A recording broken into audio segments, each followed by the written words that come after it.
Let me remind you, so today, we're here for this, and then Saturday we'll be back here at 4. If you are available, it might be a good thing to attend. Now, what we said we wanted to do today is talk about the conservative resurgence that is the subject of this question that you have right here, the 2015 DBQ document-based question. Take that out, right? And as most of these document-based questions are, it describes what you should do in your response, and then it concludes with the prompt that you should respond to. I should mention that I think now they changed the time on this to 1 hour, right? So that you have the document-based question and you have 1 hour to respond to the document-based question. And in this year, 2015, explain the reasons why a new conservatism rose to prominence in the United States between 1960 and 1989. So if you look at that prompt, it's not really saying, did a new conservatism arise in the United States? It's saying, explain the reasons why. Now, based on what you might know, and based on what would be in the documents, then you would offer some kind of explanation as to what that, what accounted for the arising of a new conservative movement.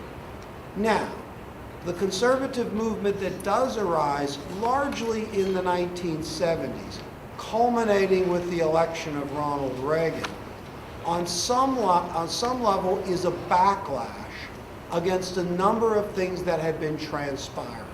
And if you look at the documents, you'll start to see some of the things that it was a backlash against. And it's a backlash against the elements of liberalism. Now, in terms of a liberal politics, you can look at that in kind of 3 phases.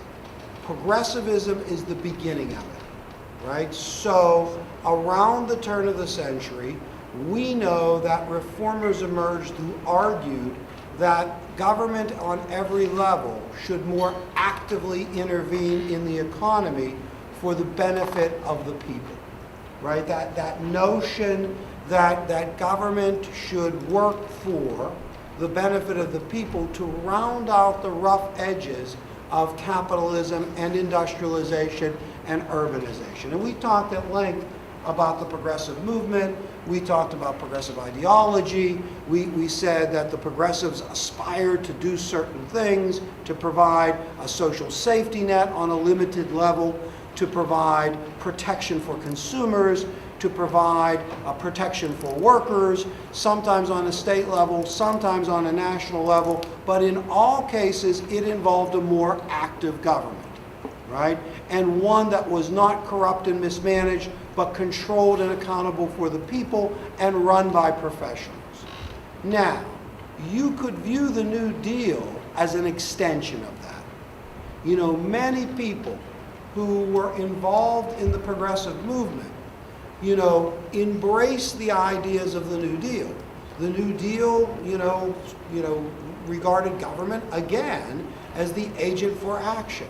The federal government, in this case, is going to take on things like a social safety net with Social Security, supporting unions, right? Providing for employment, protecting workers, right? Intervening actively, expanding the size of government.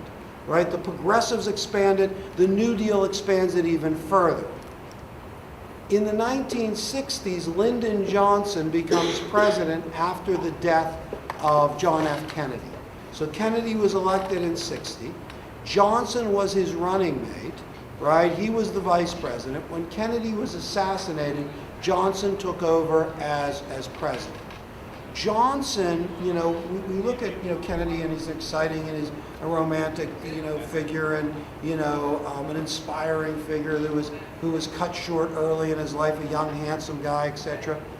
But Johnson was an old New Dealer who had come into Congress during the Roosevelt administration and by the time he had become vice president, had a reputation as a brilliant legislator. Someone who could twist arms, use legislative power, make things happen. In 1964, Johnson, launches with a Democratic House and a Democratic Senate something called the Great Society. Now, the New Deal and the elements of that New Deal that Roosevelt had put in the first and second New Deal had not substantially been expanded. I mentioned in class the other day that Truman, his policy agenda was called the Fair Deal. And he wanted to expand on the New Deal, most notably with health insurance. But he's unsuccessful. Truman is blocked by a coalition of Republicans and Southern Democrats. Eisenhower takes over in '52 and serves for 8 years. And Eisenhower is not inclined to expand the New Deal, nor is he inclined to rein it in necessarily. Right? So the New Deal and the role of government in the economy stays pretty much stagnant through Truman and through Eisenhower. Kennedy's elected. He's only in there for a short period of time, but he doesn't expand it dramatically also. So now, when Johnson takes over, because of his legislative skills, he is able to substantially increase the role of the federal government in trying to attempt to achieve what he called the Great Society. Government programs, federal government programs, and job training, and blight control, and urban control, and numerous agencies and other things that make a war, in his words, on poverty. Now, if you are a liberal, then you certainly embrace many of these ideas, that the government is coming in to make the lives of people better, to protect them from corporate abuses and the problems associated with the market or industrialization. But by the late 1960s, there were people that were saying, enough. There is too much emphasis on the poor. There is too much emphasis on those who don't want to work, in their view. And government is working not for the forgotten man or the average middle class, but government is creating a bureaucracy resulting in high taxation, resulting in inefficiency, and creating these programs that aren't doing anybody any good. Let's take a look at document, let's see, where's the paper? Document 2. Now, document 2 is from an economist by the name of Milton Friedman, right? And Milton Friedman is a notorious conservative economist. We'll make mention of him tomorrow, Abigail, in our advanced placement economics class. He advocated something called monetarism, but Friedman was an advocate of the free market, right? And he won a Nobel Prize. He became a prominent, economist, widely known, wrote prolifically, out of the University of Chicago. In his book in 1962, Capitalism and Freedom, he goes and he says, now we've had several decades of experience with government intervention. Which of any of the great reforms of the past decades have achieved its objectives?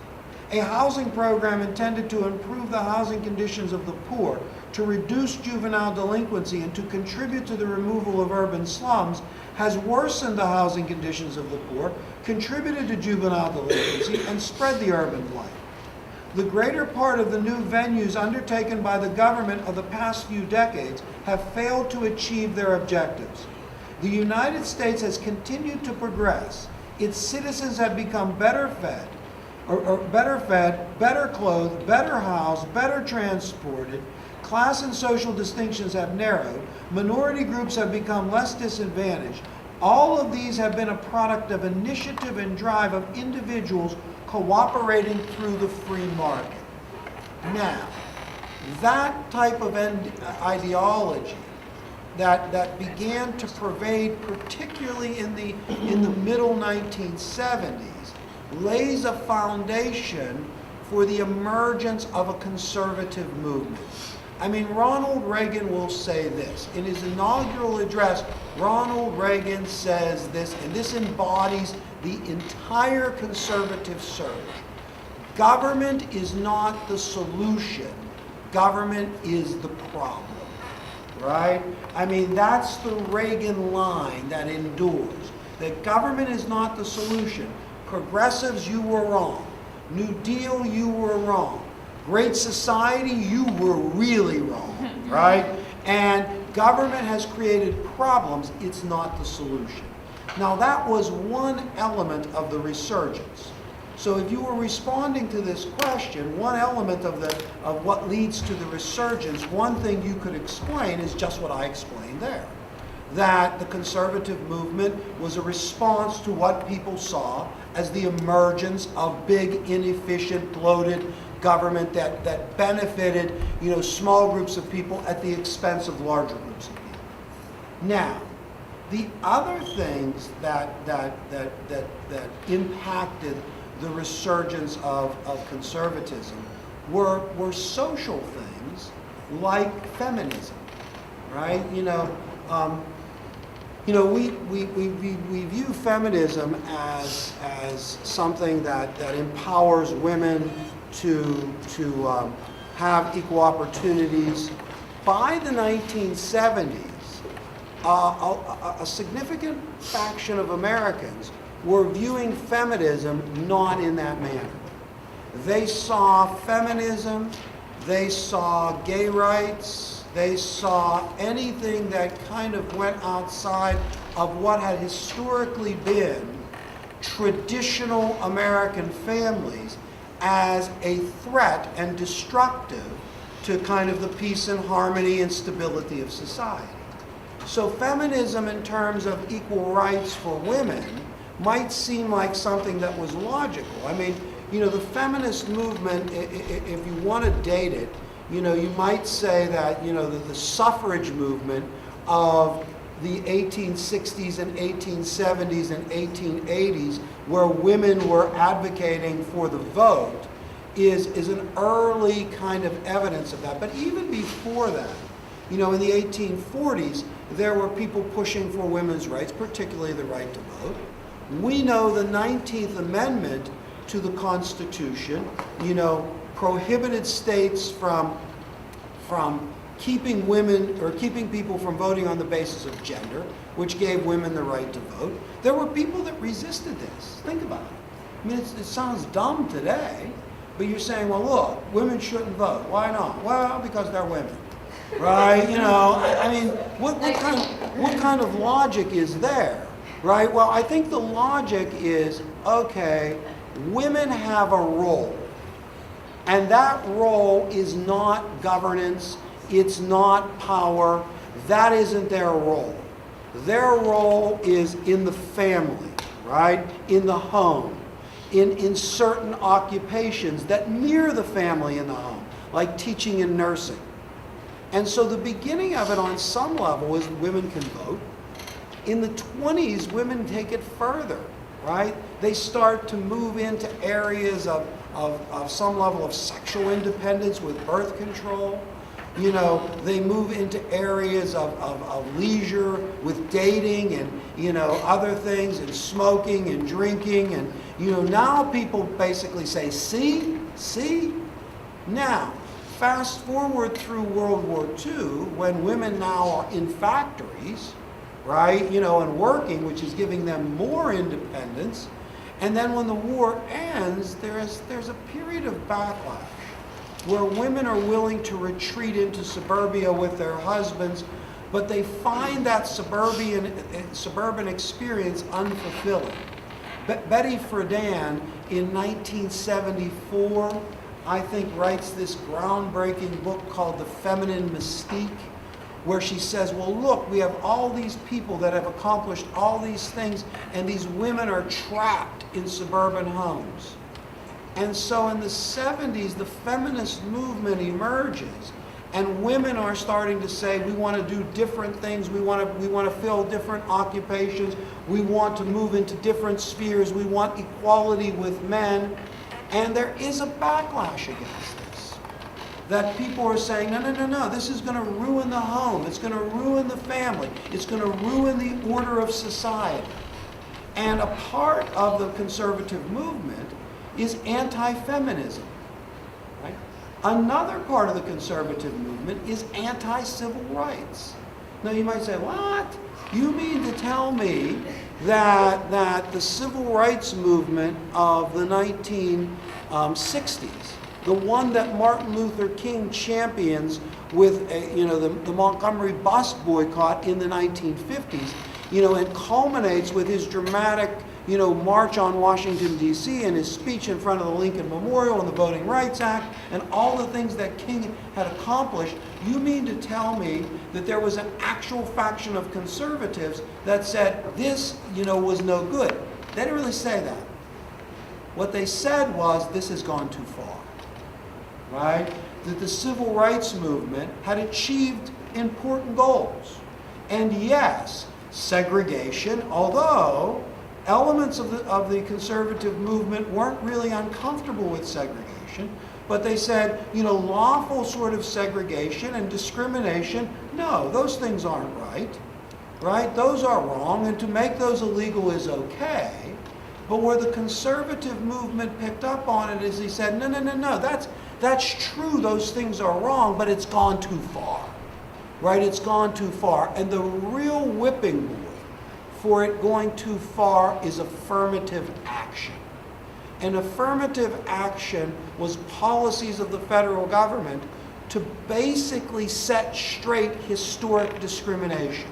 So historically, African Americans and women, had been discriminated in certain occupations and professions because of their race and because of their gender. Well, affirmative action said, we're gonna turn that about by requiring employers to hire African Americans and to hire women, requiring colleges to admit African Americans and to admit women. Now, to conservatives, this was going too far. That affirmative action represented counter-discrimination and was really a reflection of the degeneration of society. Right? That everything is wrong, incentives and hard work won't get you ahead, it's based on your race and based on your gender, and this is unfair. Another part of that civil rights movement that conservatives lashed back at were violent protests and riots. We know that beginning in 1964, there were violent protests in major northern cities. One thing about the civil rights movement, it was actually two movements. One movement was the MLK, Martin Luther King, nonviolent protests for voting rights and to end segregation, desegregation. Most of that movement focused on the South, right? The South, because in the South, you had grandfather clauses and poll taxes that kept African Americans from voting. The South had legalized segregation under Jim Crow laws that were constitutionalized under Plessy versus Ferguson.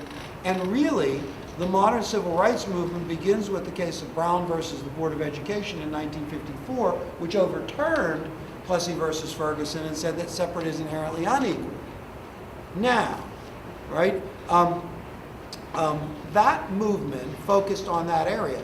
Northern blacks who had moved to cities during World War I and during World War II in that Great Migration said, hey, this kind of stuff doesn't mean anything to us, right? I mean, we can vote.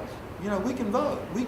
We aren't legally prohibited from integrating. What bothers us is economic opportunities and other sources of discrimination that are more institutionalized. And they lash back not with nonviolent protests, but exploding with violent protests in city after city after city. And that's another aspect of what generates this backlash from people, saying, look, yeah, we're all about civil rights, but this has gone too far. The violence, the affirmative action has gone too far.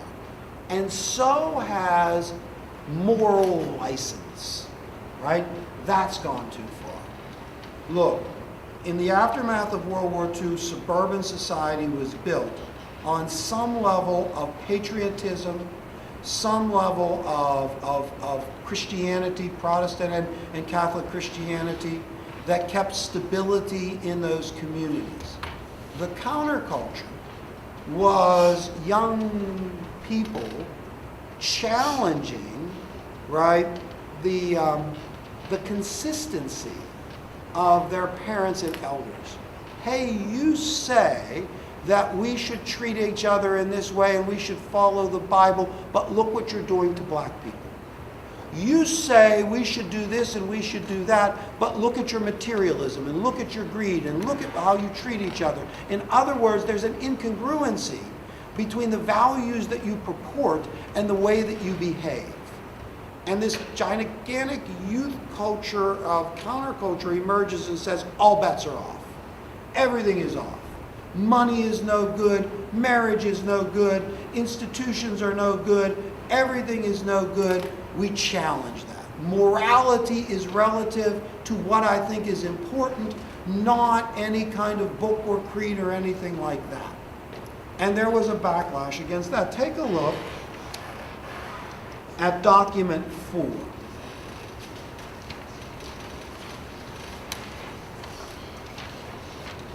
Now, evangelical Christians, right, are going to be a key component of the resurgence of conservatism in the 70s and 80s. Now, evangelical Christians had pretty much been silenced in the Scopes trial. The Scopes trial in the 1920s,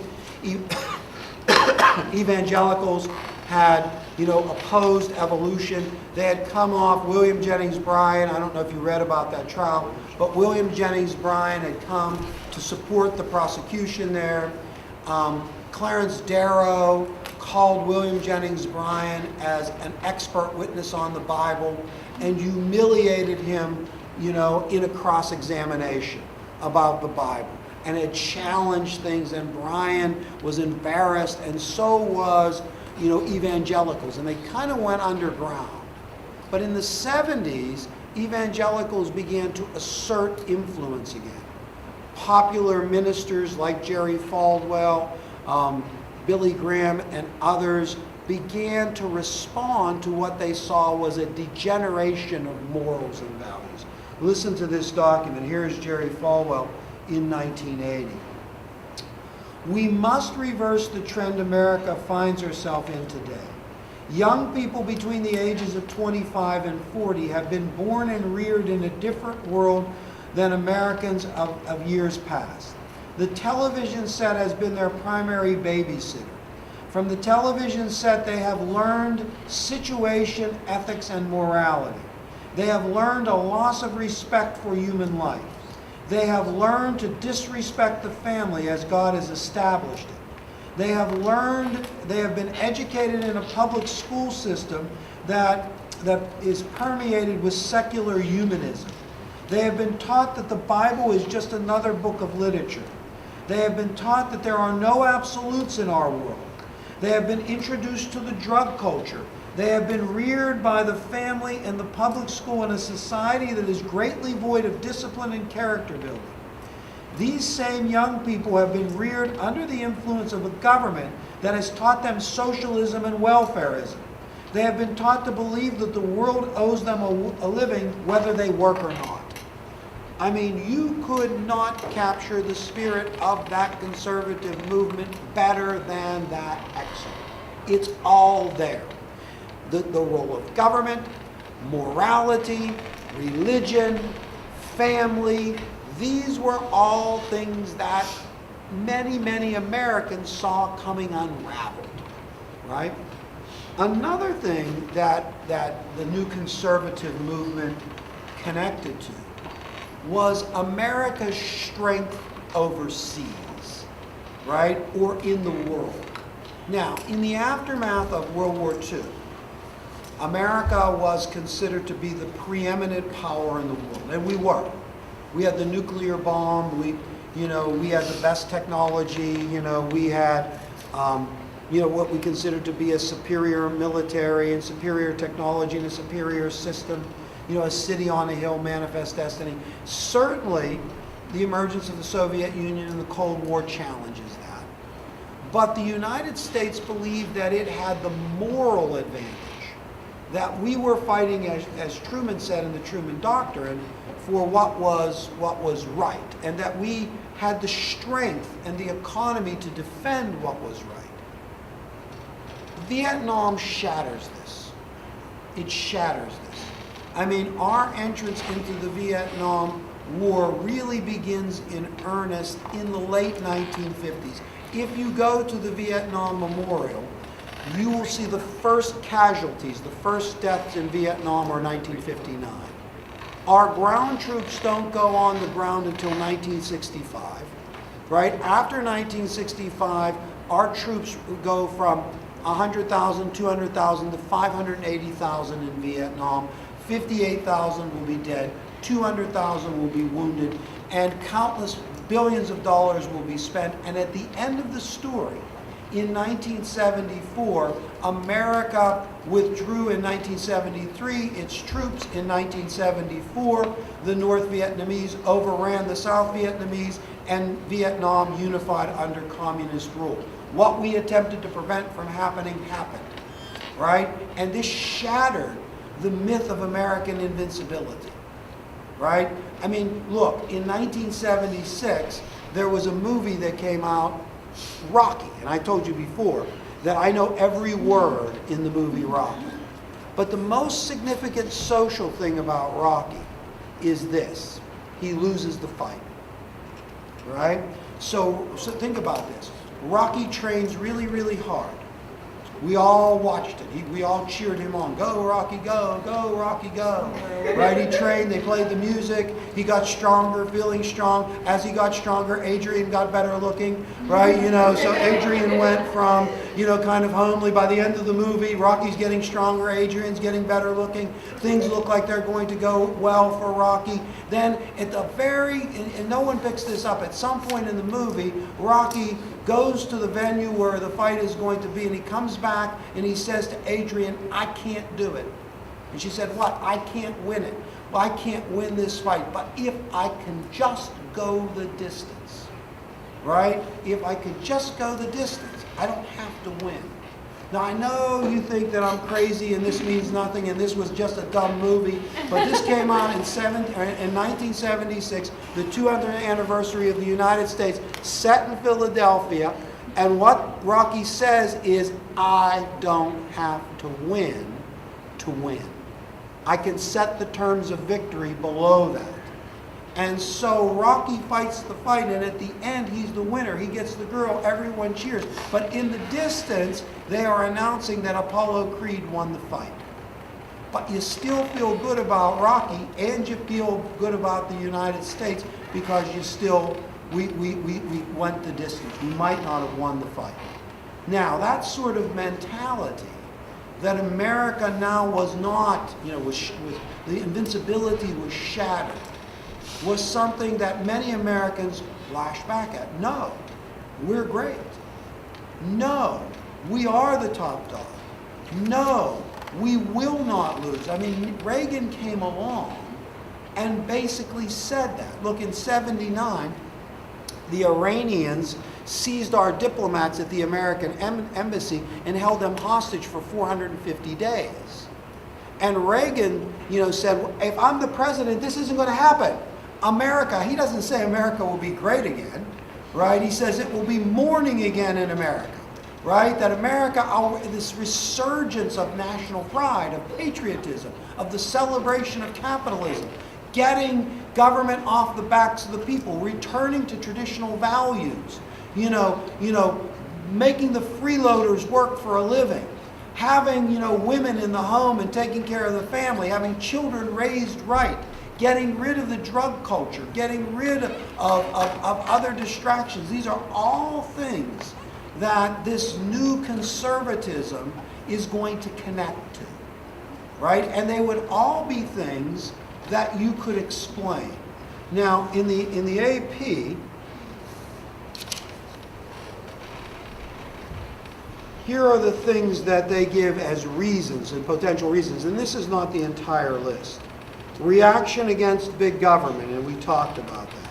Feminism and gender roles. Well, if they weren't happy about women working as bricklayers, right, and that was part of it, they certainly weren't happy about homosexuality, and they definitely weren't happy when in 1974, and this was a big deal that contributed to the resurgence of conservatism. In 74, the Supreme Court decision Roe versus Wade said that states did not have an interest in the fetus until the fetus was viable, which meant that women could do what they wanted to without fear of any kind of prosecution until the fetus is viable. And that's still what it says.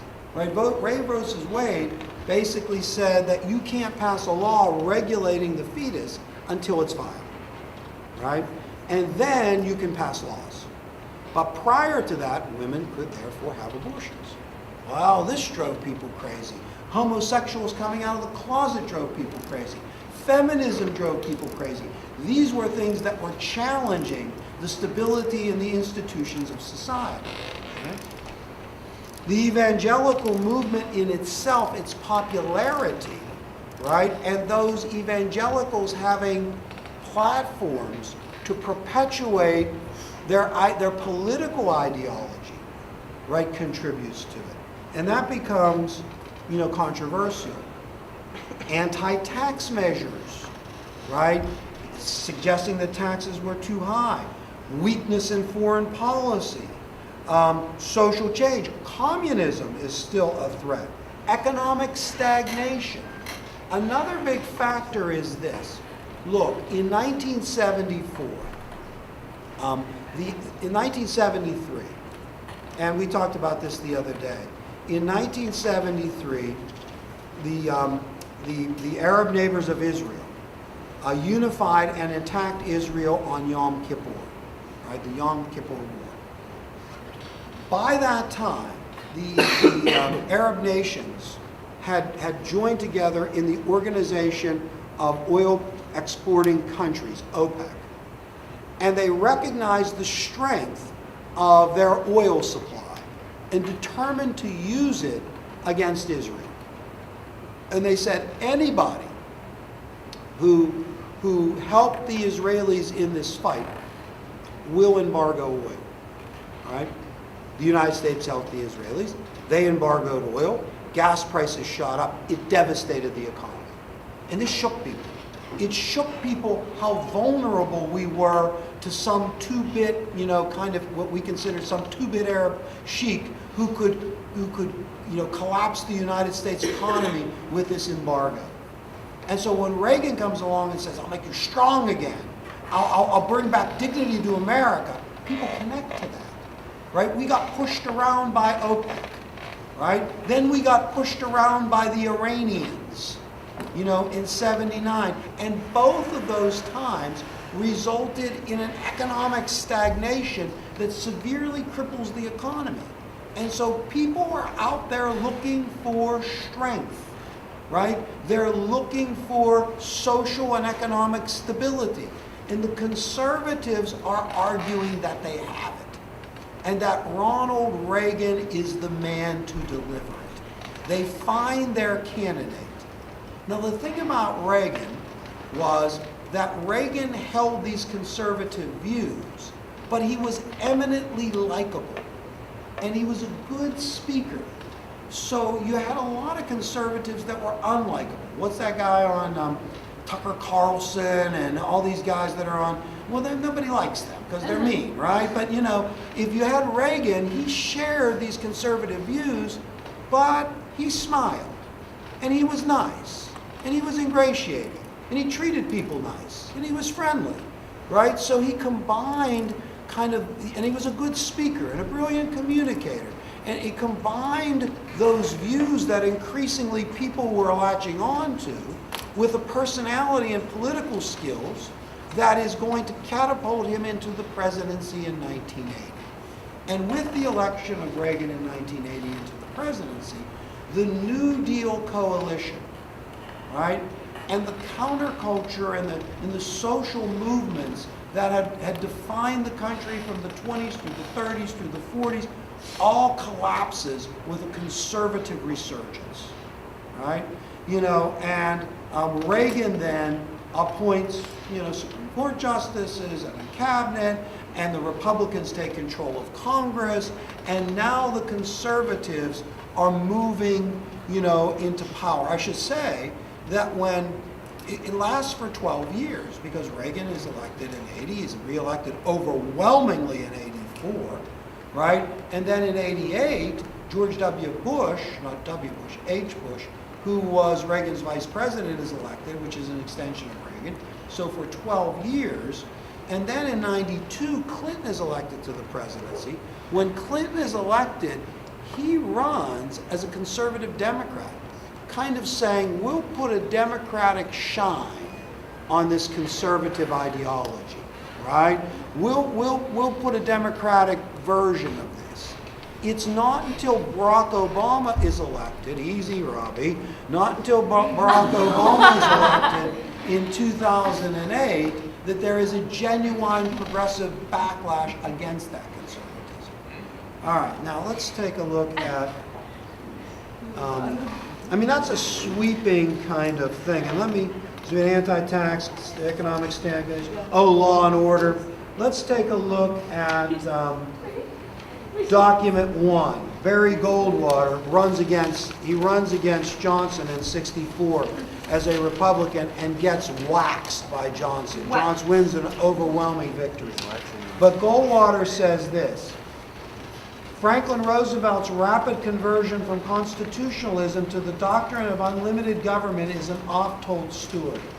I am here concerned by the unmistakable tendency of the Republican Party to adopt the same course. The result is today that neither of our two parties maintains a meaningful commitment to the principle of states' rights. Thus, the cornerstone of the Republic, our chief bulwark against the encroachment of individual freedom by big government, is fast disappearing under the plowing sands of absolutism. The root evil that government is engaged in the activities in which it has no legitimate business. As long as the federal government acknowledges responsibility in its given social or economic fields, its spending in that field cannot be substantially reduced. It's the size of government. Okay, now look at this last thing. So you have those documents, and they're pretty easy to understand. Okay? And then I gave you this, the document summaries, right? So it takes all of those documents, and if you really wanted to do something, and I know you don't, but if you you don't have that, Joey? Oh, here's Yeah. So if you take that document summary, and thank you. If you take that document summary, it takes each one of those documents and it summarizes the documents. So let's look at Milton Friedman, document 2. So as key points of Milton Friedman, summary of key points explaining the contents of the source and the argument made by the author. And then you have a few examples of history of past experience. These are the key points. But then it goes into the 3 things that they are looking for you to do with each of the documents. Somehow make a point of the author's point of view. Somehow connect or use the documents by making some mention of the purpose of the author and the audience they are speaking to and the historical context. Now, when you do the DBQ, they want you to use 6 of the 7 documents. And, some of you did that better than others on the paper that you turned into me. Some of you did that fairly well. Some of you make reference to it. But then they say they want you to source 3 or 4 of them. And in sourcing, they want you to make a point of view, author's position. But let's take Friedman, just really quick, I promise you. We'll be done in a second, right? And it says, author's point of view, right? The author is a conservative economist.